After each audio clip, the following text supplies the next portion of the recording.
Speaking of Fright, I am so excited to be able to ask you about Scream 4. I am a Scream super fan. You are the third Scream actor I've been delighted enough to have on this podcast. And so I have to ask, Jill, aka Ghostface, has become in the canon of great female film villains. And I'm just wondering, did you know that Jill was going to have the long-term impact that she had? I did not.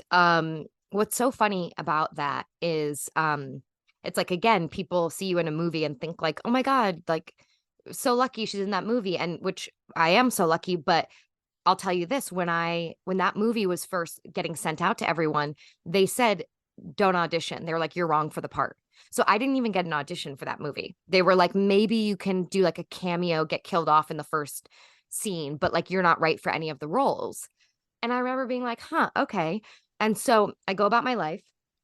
I get a call and they're like, so if you're up for it, they're already getting ready to shoot in Michigan, but they can't find someone to play this role.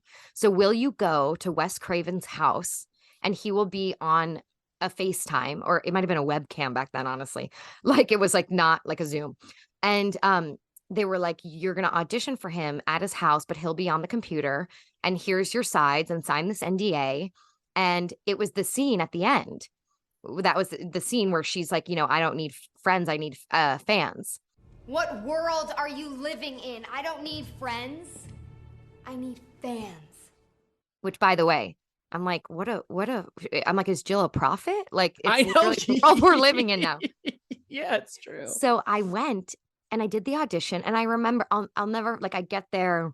I'm like, they already told me I'm not right for this part. Like they've auditioned to everyone. They can't find someone. Like this is just like I'm not gonna get it. And I remember picking up a pencil to hold as the knife. And I was just kind of like doing whatever. And he's like, thank you, thank you, thank you. I leave.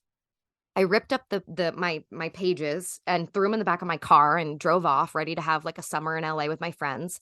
And they called me the next day and they're like, you're going to Michigan. You got the part. And I was like, really? And so I went, but it was literally just like I was kind of thrown into it. And again, like when you're going into something having been told like that, like no chance, there's kind of a level of like that I didn't feel pressure because I just felt like, okay, like, I was never supposed to get it and I got it and that's cool and I'm gonna do my best. I really committed to it 100% though, as you can see. It's like to an embarrassing degree when she's like, smashed on the coffee table, smashing her face into the mirror. I remember being like, I'm going to get made so much fun of for this. Like, it's so embarrassing. I feel like you created iconography. I have to disagree with you. I love it. I love it. I mean, like, to your point, you fully committed. And it's like, what more could we ask for as an audience? I'm like, I committed and looked like I needed to be committed. Yeah, but that's Jill.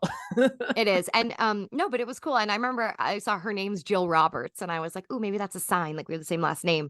But I Hmm. had so much fun with her, honestly. I loved it. I loved that franchise. Like I was sad we didn't get to do another one with that kind of cast and that vibe. Because it was really, really fun.